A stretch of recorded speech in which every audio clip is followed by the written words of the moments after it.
Muy bien, Tiatira, 538 al 1563. La fecha 538 es bien exacta.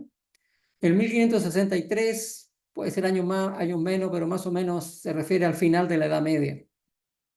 ¿Qué estaba pasando en la época de Tiatira? Estamos hablando básicamente de 1000 años.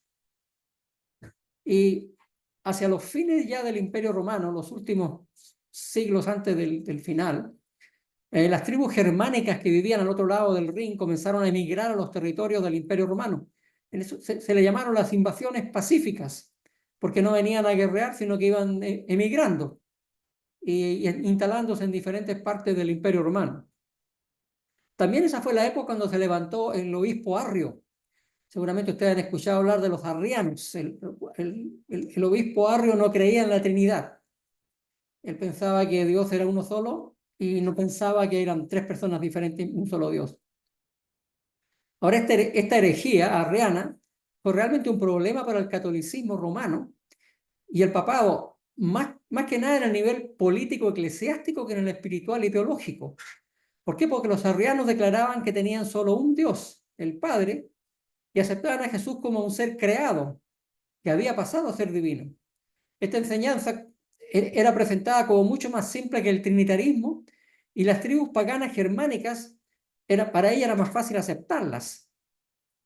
Entonces, estas tribus germanas que invadieron pacíficamente el imperio, 3 abrazaron el arrianismo. Y una de ellas era la tribu de los érulos. El jefe era Odoacro.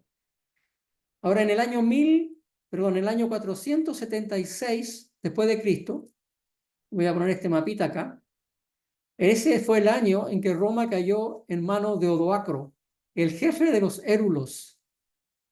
Este hombre, cuando tomó el poder en Roma, envió las insignias del mando imperial a Constantinopla, indicando así que no pensaba actuar como emperador de Roma. Y entonces con eso fue el final de lo que se conoce como el Imperio Romano de Occidente. Y ustedes se recordarán que hablamos de que anteriormente, durante varios siglos, se había separado el Imperio Romano de Occidente y el de Oriente. El Imperio Romano de Occidente tenía su capital en Roma y el Imperio Romano de Occidente en Constantinopla, que era el nombre antiguo de esa ciudad, era Bizancio. Por eso que a este imperio que se inicia con los romanos de Constantinopla se conoce como el Imperio Bizantino, porque el nombre de Constantinopla era Bizancio y el emperador Constantino se la cambió a Constantinopla. Entonces, en el año 476 después de Cristo, esta parte, la parte que está para este lado, la parte que está a mi izquierda, es el Imperio Romano de Occidente, cae y deja de existir. Y solamente queda entonces el Imperio Romano de Oriente con sede en Constantinopla. Odoacro, entonces, se apodera de Roma. Los érulos no eran los únicos arrianos, también estaban los vándalos, y los vándalos ocupaban el norte de África. O sea, los vándalos no estaban aquí digamos, directamente en la parte de Italia, pero estaban por acá en el norte de África. Ahora, Odoacro y sus seguidores eran arrianos. Así que cuando Odoacro entró en Roma, pronto entraron en problemas con las autoridades católicas romanas y más tarde con las hordas invasoras de los ostrogodos que venían del este. Con los romanos, con la Iglesia Católica, empezó en problemas teológicos, pero con los ostrogodos que venían al mando de Teodorico ya era un problema político, porque se estaban disputando la jerarquía, la supremacía de Roma. Después de menos de 20 años de gobierno de Odoacro, este fue muerto por Teodorico, el jefe de los ostrogodos, y ellos entonces quedaron como amos absolutos de la situación. O sea, estamos hablando de 20 años después de la caída del Imperio Romano. Cae Odoacro, sube Teodorico,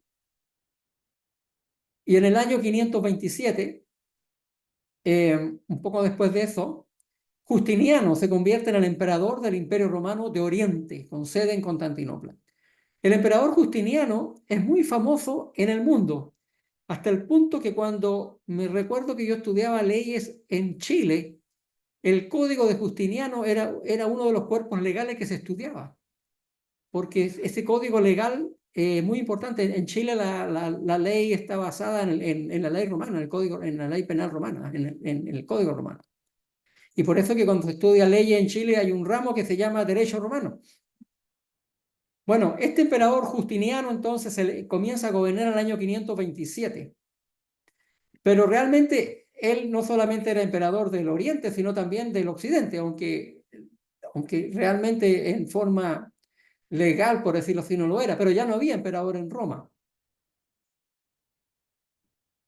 Entonces, como dijimos que habían tres de las tribus bárbaras que eran arrianas, hablamos de los érulos, que ya habían sido derrotados y habían desaparecido.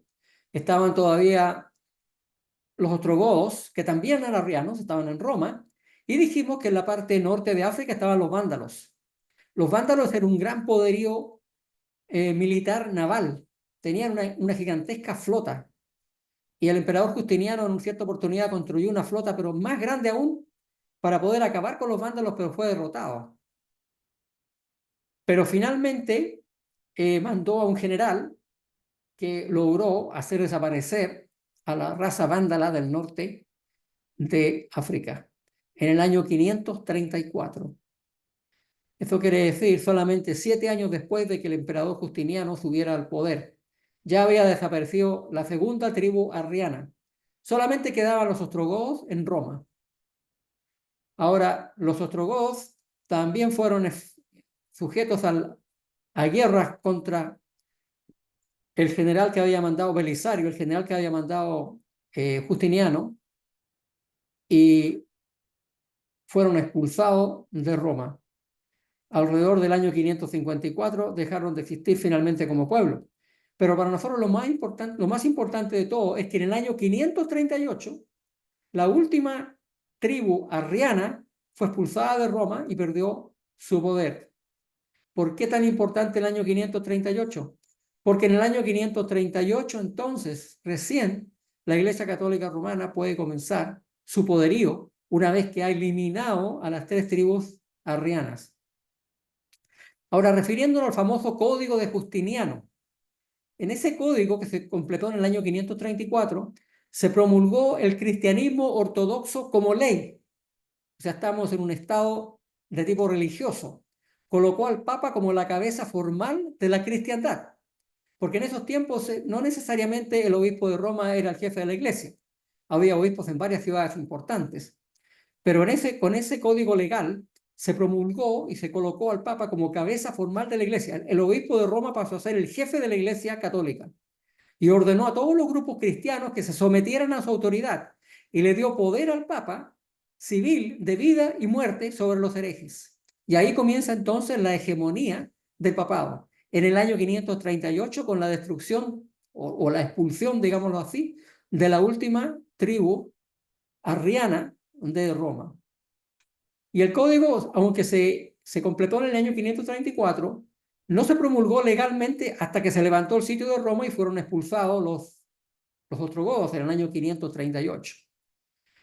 Belisario entró en Roma casi sin oposición y entonces expulsó a esta última tribu. Y así entonces la iglesia llenó el vacío de liderazgo dejado por el emperador de Roma. La Iglesia Católica Romana entonces se convirtió en el nuevo poder en el Imperio Romano de Occidente. Me parece que la vez anterior leímos algunas declaraciones de algunos autores seculares que también afirman de que la Iglesia Católica reemplazó de alguna manera la fuerza, la presencia del Imperio Romano de Occidente. La Iglesia de Tiatira entonces comienza en esa época, en el año 538, cuando la Iglesia Católica prácticamente es declarada, se le da el poder para que pueda destruir a todos aquellos que no están de acuerdo con sus enseñanzas. Y llega hasta el año 1500 porque más o menos en esa época se levanta la Reforma. Y esa es la iglesia que vamos a estudiar en esta noche. Estoy seguro que todos ustedes conocen los detalles o recuerdan muchos detalles. Y en Apocalipsis 2:18 entonces comienza el mensaje a la isla de Tiatira.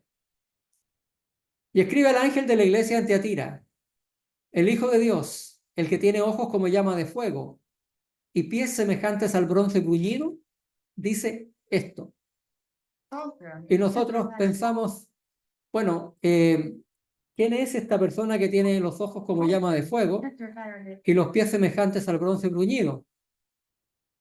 Esto lo vamos a encontrar nosotros en el libro de Daniel. Cuando estudiamos el libro de Daniel, tal vez ustedes se acuerdan, que Daniel tuvo una visión. Y dice, el día 24 del mes primero estaba yo a la orilla del gran río Hiddekel. Y alcé mis ojos y miré, y he aquí un varón vestido de lino y ceñido sus lomos de oro de Ufaz. Su cuerpo era como de berilo y su rostro parecía un relámpago. Y ahora viene la parte que nos interesa más. Y sus ojos como antorchas de fuego y sus brazos y sus pies color de bronce bruñido. Y el sonido de sus palabras como el estruendo de una multitud. Y solo yo, Daniel, vi aquella visión y no la vieron los hombres que estaban conmigo, sino que se apoderó de ellos un gran temor y huyeron y se escondieron. Tenemos entonces que el ángel, no el ángel, digamos, pero la entidad, el ser que se le aparece a Juan y que le habla a la iglesia de Tiatira, es el mismo que aparece en el libro de Daniel y que está, ¿no es cierto?, que Daniel lo puede ver. Ahora, ¿quién es esta persona? Y ya sabemos quién es, pero vamos a leer una declaración del Espíritu de Profecía, que ella dice, nada menos que un personaje como el Hijo de Dios se apareció a Daniel. Esta descripción es similar a la que presenta Juan cuando Cristo se le reveló en la isla de Patmos. Ahora viene nuestro Señor con otro mensajero celestial, o sea, cuando se le aparece a Daniel, viene Cristo con un ángel, son dos, y es el ángel el que le habla después a Daniel, para enseñarle a Daniel lo que sucedería en los últimos días. Este conocimiento le fue dado a Daniel y ha sido registrado por la inspiración para nosotros, a quienes han alcanzado los fines de los siglos. Tenemos entonces que Cristo se le aparece a Juan y el Cristo le está dando entonces el mensaje a la iglesia de Tiatira. Yo conozco tus obras y amor y fe y servicio y tu paciencia y que tus obras postreras son más que las primeras. Ahí tenemos entonces las cosas buenas. Pero tengo unas pocas cosas contra ti, que toleras que esa mujer, Jezabel, que se dice profetiza, enseñe y seduzca a mis siervos a fornicar y a comer cosas sacrificadas a los ídolos. Y le he dado tiempo para que se arrepienta, pero no quiere arrepentirse de su fornicación. ¿Qué es lo que es lo positivo? El Señor le dice que conoce sus obras. En otras palabras, que una iglesia que trabaja, conoce su amor, su fe, su servicio, su paciencia. Todas estas son características de la iglesia de Tiatira. Y que sus obras postreras son más que las primeras. En otras palabras, la iglesia de Tiatira es una iglesia que ha progresado, que las últimas obras son mejores, son más que las primeras. Pero hay un problema. Tengo unas pocas cosas contra ti, que toleras que esa mujer, Jezabel, que se dice profetiza y enseñe y seduzca a mis siervos a fornicar y a comer cosas sacrificadas a los ídolos. Ahora, ¿quién es Jezabel? ¿Qué simboliza Jezabel y su conducta inmoral? Bueno, bíblicamente, ¿qué significa fornicación? Porque este es un tema que aparece repetidamente en el libro de Apocalipsis, fornicación. Pero aquí se habla de fornicación espiritual. Y estoy seguro que todos sabemos a qué me estoy refiriendo, pero voy a leer un texto del Antiguo Testamento que eso lo deja bien claro. El libro de Ezequiel, me parece que cuando estudiamos el libro de Ezequiel inclusive vimos este versículo. Vino mi palabra de Jehová diciendo, hijo de hombre, hubo dos mujeres, hijas de una madre, las cuales fornicaron en Egipto. Aquí estamos hablando de fornicación. En su juventud fornicaron. Allí fueron apretados sus pechos, allí fueron estrujados sus pechos virginales. Y se llamaban la mayor Ahola y su hermana Aholiba, las cuales llegaron a ser mías y dieron a luz hijos e hijas. Y se llamaron Samaria, Ahola, y Jerusalén, Aholiba. Aquí en este versículo queda claro que esta fornicación no es una fornicación literal, sino que es fornicación espiritual. Y los que fornicaron espiritualmente fueron Samaria, el reino del norte, y Jerusalén, el reino del sur. O sea, se está presentando entonces a esta mujer Jezabel, que es fornicaria. Pero tenemos que recordar que primero que nada este mensaje va a la iglesia de Tiatira. Por lo tanto, se hay interpretaciones que dicen que en Tiatira, la esposa del obispo de Tiatira se creía profetisa y era una mujer que practicaba este tipo de inmoralidad. Otros autores dicen que existió esta mujer que no era esposa del obispo, pero que existía esta mujer profetisa que conducía a los hombres al pecado. Y todo esto podría ser correcto en cuanto a la iglesia de Tiatira, la iglesia del tiempo de Juan. Pero aquí estamos hablando ahora de un mensaje simbólico, no dirigido específicamente a la iglesia de Tiatira, sino dirigida al tiempo de la iglesia que estamos estudiando, que es el tiempo que va del 538 a los fines de la Edad Media. Para poder entender quién es Jezabel es muy simple, tenemos que ir al Antiguo Testamento, porque Jezabel era la esposa del rey Acab. El rey Acab era un rey del norte, un rey donde estaba la capital en Samaria. Y Acab representaba el poder político, y en su tiempo Jezabel ostentaba el poder religioso, porque ella era una sacerdotisa pagana. Por lo cual Jezabel entonces transforma en un tipo histórico. Los dos poderes de Acab y Jezabel estaban diferenciados, pero no separados del gobierno de Israel. Uno tenía el poder político, otro tenía el poder religioso.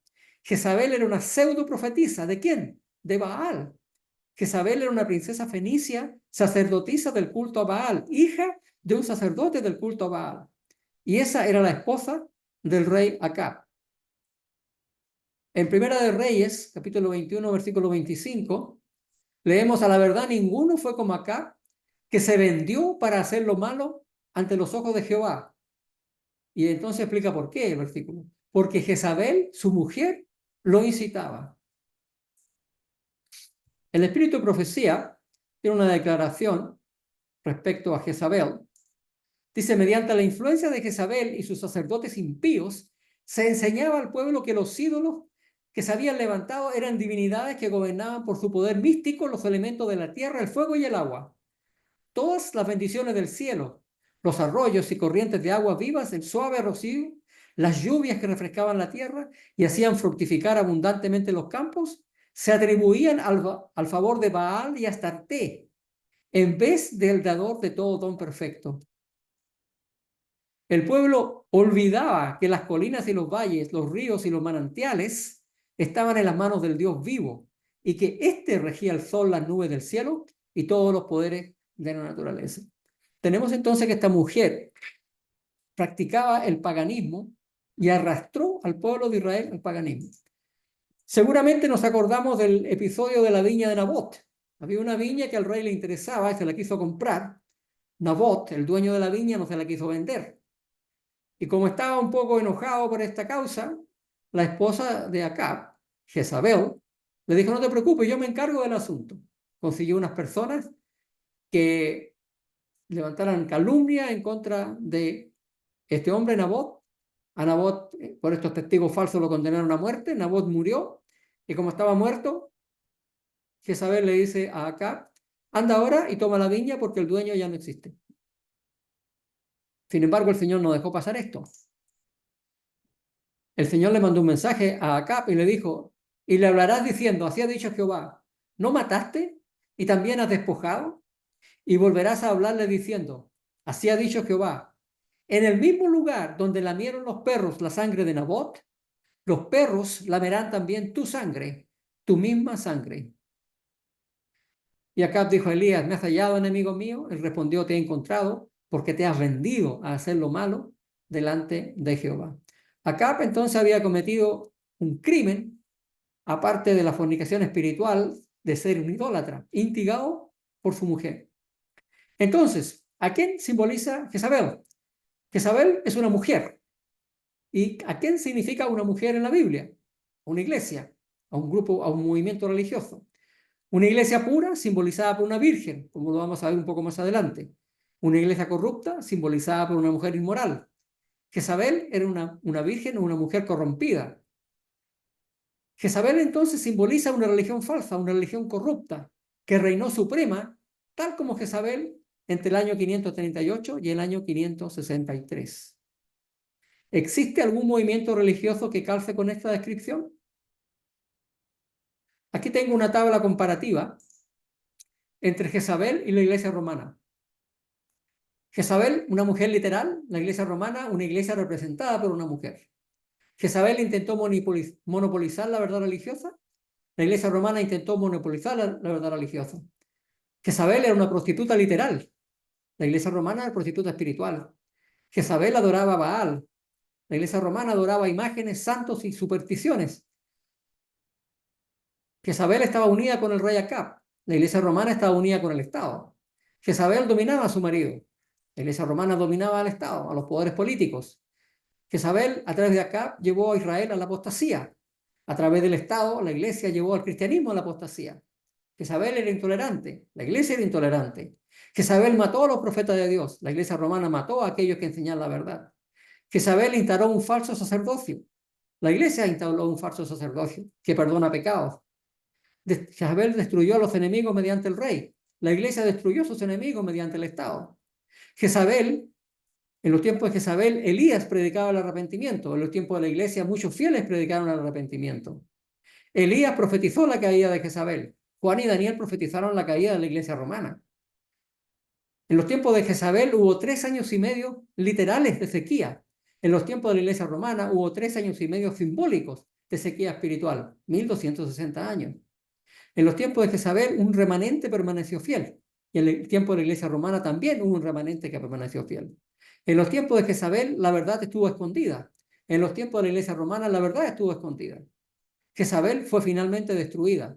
La iglesia romana será finalmente destruida. Ustedes se dan cuenta de la cantidad, y probablemente hay más parecidos todavía, yo estos son los que rápidamente puse juntos, la cantidad de símiles que hay entre Jezabel y la iglesia romana. Por eso es que yo pienso de que Jezabel representa a la iglesia de los 1000 años de la Edad Media. La iglesia cristiana entre los años 500 y 1500. Cuando yo estaba estudiando en el colegio, estamos hablando de enseñanza media, recuerdo que tanto mi profesor de historia como el de filosofía nos hablaron del oscurantismo medieval y de cómo toda la sociedad se encontró supeditada a la iglesia. Estos no eran profesores religiosos que yo tenía, sino que estamos hablando de profesores de filosofía y profesores de historia, inclusive de literatura. La iglesia se corrompió por muchas razones, entre las cuales se encuentra la misma estructura social de la época. ¿Qué quiero decir con esto? Que en esas épocas las familias nobles o adineradas era el hijo mayor el que heredaba los títulos y la mayor parte de la fortuna. Los hijos menores tenían varias opciones, entre las cuales se encontraba la iglesia o el ejército. O se hacían militares o se hacían religiosos. Los puestos eclesiásticos se podían comprar con dinero. Y por supuesto que esos puestos ganaban dinero también. Si uno compraba un puesto de obispo, ese obispado tenía ingresos. Por lo tanto, era una manera de vivir. Es como usted compra un negocio ahora. Me compro un pest control o me compro acciones que me den dinero. Aquí se compraba un puesto. Y de esa manera entonces muchos hombres se convirtieron en líderes religiosos sin tener las cualidades espirituales para hacerlo, porque el liderazgo religioso se convirtió en una profesión. La iglesia no solo tenía el poder eclesiástico, sino también tenía el poder temporal y que no podía ser desafiado. Un emperador alemán, Enrique IV, que desafió al Papa, nombró a su propio Papa porque no le gustó el otro, pero el Papa verdadero le dijo que lo desnombraba emperador, que cualquiera persona que lo obedeciera iba a ser excomulgado. Por lo tanto, Enrique IV tuvo que ir a pedirle perdón al Papa. Como era invierno, tuvo que ir al palacio de invierno del Papa y esperar 3 días a la intemperie para que el Papa finalmente le permitiera una entrevista y lo perdonara. Tenemos entonces que la Iglesia durante esos años ejerció un poder político inmenso. El Tribunal de la Inquisición, que se fundó en plena Edad Media, en el año 1184, fue creado para erradicar la herejía de aquellos que no estaban de acuerdo con la Iglesia. Si nosotros hubiéramos vivido en esa época, hubiéramos sido llamados herejes. Y así como Jezabel mató a los profetas de Baal, el Tribunal de la Inquisición mató a miles de cristianos, tal vez cientos de miles, tal vez millones. No tenemos récord histórico de todo eso. No solamente hubo matanzas, sino que hubo cruzadas contra los cristianos. Todos conocemos las cruzadas que hubo contra en la Tierra Santa, contra los musulmanes. Pero también hubo cruzadas contra los herejes que vivían en los valles europeos. Y ahí fueron masacrados sin piedad. Estas personas vivían en pequeñas compañías escondidas en cuevas, en montañas, y ahí fueron a buscarlos y ahí fueron a matarlos. En la noche de San Bartolomé, en Francia, en una noche se mataron entre 10.000 a 20.000 personas. Los hugonotes fueron destruidos.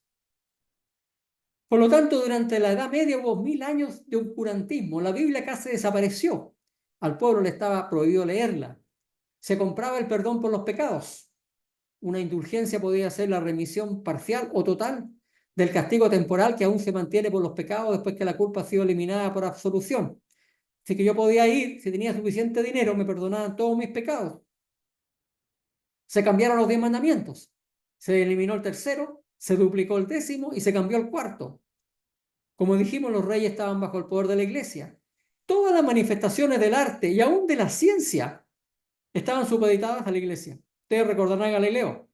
Galileo dijo que el Sol era el centro del sistema solar y que la Tierra giraba alrededor del Sol, y tuvo que retractarse para evitar la hoguera. Y si usted lee una poesía, un relato de la época, todo se da cuenta que la literatura estaba influenciada por el pensamiento medieval de la iglesia. Sin embargo, hubo muchos líderes dentro de la iglesia que no estaban de acuerdo con lo que ocurría dentro de ella y levantaron su voz, pero la mayoría de ellos murieron. Acá hay encontré un caballero, lo encontré muy interesante, o era un monje que se llama Juan Hilton o John Hilton, un monje franciscano en la ciudad alemana de Eisenach. Fue llevado a estudiar las profecías de Daniel y el Apocalipsis y escribió un comentario sobre estos libros. Voy a ver si los encuentro en la internet para estudiarlo. También censuró los abusos flagrantes de sus compañeros monjes, que posteriormente lo encarcelaron en un calabozo debajo del monasterio. A partir del año 1477 estuvo preso más de 20 años y cuando estaba a punto de morir, llamó al jefe del monasterio, quien se burló de él por sus creencias, pero Hilton le dijo una cosa, y aquí está la parte interesante: llevo con calma tus insultos por el amor de Cristo, pero otro se levantará en el año 1516. Este te destruirá y no podrás resistirle. ¿Y qué ocurrió ahí por esos años? Aquí saqué un artículo de la Wikipedia, que es algo secular, y dice: en aquella época, estamos hablando de la época que estamos hablando, cualquier persona que podía comprar una indulgencia, ya fuera para sí misma o para sus parientes muertos que permanecieran en el purgatorio. El fraile dominico Johann Texel había sido reclutado para viajar por los territorios episcopales de Alberto de Brandenburgo, el arzobispo de Maguncia, vendiendo indulgencias. Con el dinero obtenido por dicho medio, se esperaba financiar la edificación de la Basílica de San Pedro en Roma, Italia, y fíjense lo que viene después, lo que fue interesante, y comprar un obispado para Alberto de Hohenzollern. Alberto de Hohenzollern era un príncipe alemán, prusiano más que alemán, de la casa Hohenzollern, y andaba juntando plata para comprar un obispado. ¿Recuerda que decíamos de que se vendían y se compraban los puestos eclesiásticos? Bueno, aquí tenemos una prueba de eso. Lutero vio todo este tráfico de indulgencias y entonces se rebeló contra eso y predicó 3 sermones contra la indulgencia, comenzando ¿en qué año? En el año 1516. ¿Cuál fue el año que le dijo el Hilton al jefe del monasterio? Le dijo que en el año 1516 alguien se levantara y no lo iban a poder destruir. Y fue en el año 1516 cuando Lutero comenzó a reclamar contra los abusos de la iglesia. Finalmente, en el año 1517, clavó las famosas 95 tesis en la puerta de la iglesia del Palacio de Wittenberg, como una invitación abierta a debatirlas. Las tesis condenaban la avaricia y el paganismo en la iglesia como un abuso y pedían una disputa teológica en lo que las indulgencias podían dar. Sin embargo, en su tesis no cuestionaba directamente la autoridad del Papa para conceder indulgencias. O sea, todavía en esos tiempos Lutero no estaba abiertamente contra el Papa. Aquí tenemos entonces la situación durante estos 1000 años de la iglesia, las cosas que iban ocurriendo. Realmente, si quisiéramos hacer un estudio de este periodo exacto y de profundo, tendríamos que gastar, yo pienso, varias sesiones solamente discutiendo la iglesia de Tiatira, porque hay tantas cosas interesantes que ocurrieron en este periodo. Por ejemplo, yo leía de que el papado inventó una serie de historias para poder justificar que se respetaba el día domingo como día sagrado. Aparecieron libros y escritos que habían escrito ángeles o santos o todas estas cosas para poder convencer a la gente de que el día de domingo era el día realmente que se debía descansar. Así que esta es una época rica en historias y en cosas que ocurrieron. Esto que estamos haciendo aquí es un resumen de cómo la Iglesia durante 1000 años mantuvo al mundo bajo su control. Me estamos refiriendo al mundo de Occidente, por supuesto. Y no es coincidencia que en esos 1000 años no pudo surgir nada, que solamente después que la Iglesia empezó a perder su poder, comenzó lo que la historia llama el Renacimiento. Recordemos que hasta el pobre Leonardo da Vinci casi te mete en problemas porque compraba cadáveres para poder abrirlos y estudiar sus músculos para los dibujos que él hacía. Y también lo acusaron de nigromante, de que hablaba con los muertos. Afortunadamente se libró porque tenía buenos protectores, pero en esa época era muy peligroso ser científico porque si uno contradecía lo que decía la Iglesia, podíamos entrar en un gran problema. Muy bien, ¿cuál fue el castigo de Jezabel? Dijo, he aquí yo la arrojo en cama y en gran tribulación a los que con ella adulteran. Y si no se arrepienten de las obras de ella, y a sus hijos heriré de muerte, y todas las iglesias sabrán que yo soy el que escudriña la mente y el corazón, y os daré a cada uno según vuestras obras. Muchos autores piensan de que, ¿qué quiere decir esto? Que los iba a arrojar en cama con gran tribulación. No sé si será coincidencia, muchos autores piensan que no, que justamente fue en esta época de la Edad Media, ya no a fines de la Edad Media, pero digamos en la segunda mitad de la Edad Media, que surgió la famosa peste negra, una de las pandemias más devastadoras de la historia de la humanidad, que provocó la muerte de entre 75 y 200 millones de personas y alcanzó su punto máximo en Europa entre los años más o menos 1340-1350. Estamos hablando entonces en la mitad de la segunda parte del oscurantismo de la Edad Media. La información acerca de esta mortalidad varía ampliamente entre las fuentes, pero se estima que entre el 30 y el 60% de la población de Europa murió desde el comienzo del brote a la mitad del siglo IV. Y me acordaba el otro día que estaba leyendo la noticia y habían encontrado en Londres, en una fosa común, cientos de cuerpos y los habían estudiado y llegado a la conclusión de que esos cuerpos habían sido enterrados ahí durante el tiempo de la plaga, durante el tiempo de la Edad Media. Y esta plaga, a pesar de que alcanzó su punto máximo en los años que yo les dije, duró más o menos 300 años. Intermitentemente aparecía y desaparecía. Y algunos piensan que esta plaga fue el cumplimiento de lo que acabamos de leer, que fue el castigo, la consecuencia de que no se arrepintió la iglesia a pesar de los llamados.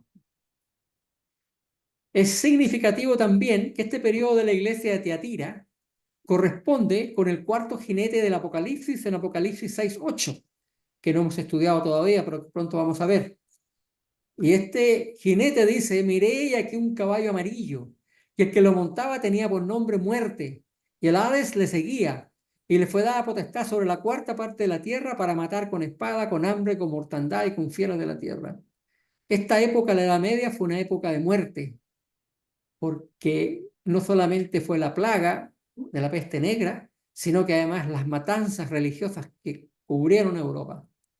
Hubo una famosa guerra a los 30 años, donde durante 30 años en Europa se mataron protestantes con cristianos, o ya al final pasado ya un poquito la Edad Media, pero durante la Edad Media ocurrieron todas estas matanzas y toda esta destrucción. Hubo abundantes pruebas de esto durante el periodo de Tiatira, un periodo en que la supremacía papal significó que millones de creyentes fueron martirizados. Significó la muerte literal para los santos de Dios, pero significó la muerte espiritual para los seguidores de la falsa iglesia. Seguimos adelante, dice, pero a vosotros y a los demás que están en Tiatira. O sea, realmente aquí el Señor le está hablando a la iglesia pura, a la iglesia de Tiatira, aquellos que todavía que constituían la iglesia de Dios, ya que la otra iglesia, Jezabel, era la iglesia corrupta, la iglesia falsa. A vosotros y a los demás que están en Tiatira, a cuantos no tienen esta doctrina y no han conocido lo que ellos llaman las profundidades de Satanás, yo os digo, no os impondré otra carga. A mí me llamó la atención este versículo, las profundidades de Satanás. Y yo pienso que así como existen las cosas profundas del conocimiento divino, también existen aquellas que son las cosas profundas del conocimiento del diablo, de Satanás. Porque tanto el bien como el mal son progresivos. Si amamos a Dios y le seguimos, nuestra dosis de bondad y del Espíritu Santo se incrementa, aumenta. A medida que vamos siguiendo al Señor, recibimos más de su Santo Espíritu, nos hacemos mejores. No existen cristianos estancados. Si uno es un cristiano real, tiene que haber un progreso, aunque nosotros no lo notamos. Pero del mismo modo, aquellos que deciden seguir el mal se tornan cada día más malvados, ya que el Espíritu de Dios se retira de ellos, o más bien ellos se retiran del Espíritu de Dios. Pero como sea, el mal es progresivo. Cuando uno ve o escucha a veces las cosas que ocurren en el mundo, a veces uno no queda más que pensar que ciertas personas tienen el espíritu del diablo en sus cuerpos por las cosas que hacen. Yo leí algo acerca de la tortura de animales hace un tiempo atrás, que no voy a comentar porque no quiero, no voy a comentar detalles, pero sí les voy a decir que hay gente que paga para ver cómo se torturan animales. ¿Qué tipo de mente puede tener una persona que siente placer al ver torturar a una criatura indefensa? Para mí, eso es el espíritu mismo del diablo. Para mí, eso son las profundidades de Satanás.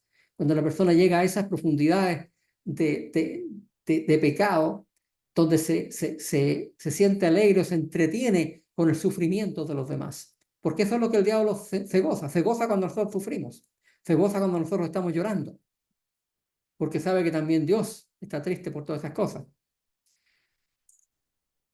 Por lo tanto, lo que tenéis, retenerlo hasta que yo venga. Al que venciere y guardare mis obras hasta el fin, yo le daré autoridad sobre las naciones. Y las regirá con vara de hierro, y serán quebradas como vaso de alfarero, como yo también la he recibido de mi Padre. Cuando yo leí este versículo dije, muy interesante, dice que las naciones serán quebradas como vaso de alfarero. ¿Dónde he escuchado esto yo antes? Las naciones serán quebradas como vaso de alfarero. Daniel 2, 34, 5, 34, 35. Estaba mirando hasta que una piedra fue cortada, no con mano, e hirió la imagen en sus pies de hierro y de barro cocido y lo desmenuzó. Entonces fueron desmenuzados también el hierro, el barro cocido, el bronce, la plata y el oro, y fueron como tamo de la cera del verano y se la llevó el viento, sin que de ellos quedara rastro alguno. Mas la piedra que hirió la imagen fue hecha un gran monte que llenó toda la tierra. Y nosotros sabemos que la Biblia cuando dice monte se refiere a un reino. Por lo tanto, cuando se deshace el barro cocido, los pies de la estatua, lo último de la historia del mundo, se levanta entonces este gran monte que es el reino de Dios. Y ahí entonces está cuando dice que Cristo la regirá con vara de hierro y serán quebradas, que todas las naciones van a ser quebradas como vaso de alfarero con su segunda venida. Los pies de la estatua van a ser quebrados. Otra promesa, le daré la estrella de la mañana. ¿Qué es la estrella de la mañana? Apocalipsis 22, 16, y nos estamos adelantando. Yo, Jesús, he enviado mi ángel para daros testimonio de estas cosas en las iglesias. Yo soy la raíz y el linaje de David, la estrella resplandeciente de la mañana. La estrella resplandeciente de la mañana es Cristo. Y la promesa es que nos van a dar a Cristo. Cristo va a estar con nosotros. Cristo va a estar en nosotros. El consejo final, el que tiene oído, oiga lo que el Espíritu dice a las iglesias. El periodo de la iglesia de Tiatira llegó a su fin con la reforma protestante. Por primera vez en 1000 años hubo alguien que se opuso a los males de la iglesia y vivió para contarlo. Otros lo habían hecho antes, pero no habían sobrevivido. Lutero, el monje alemán, que se levantó para protestar y reclamar contra los abusos de la iglesia. Y con Lutero ya comenzamos una nueva etapa, una nueva iglesia, que es la iglesia de Sardis, que esa la vamos a ver en la próxima sesión. Hasta que llega entonces la iglesia de Tiatira.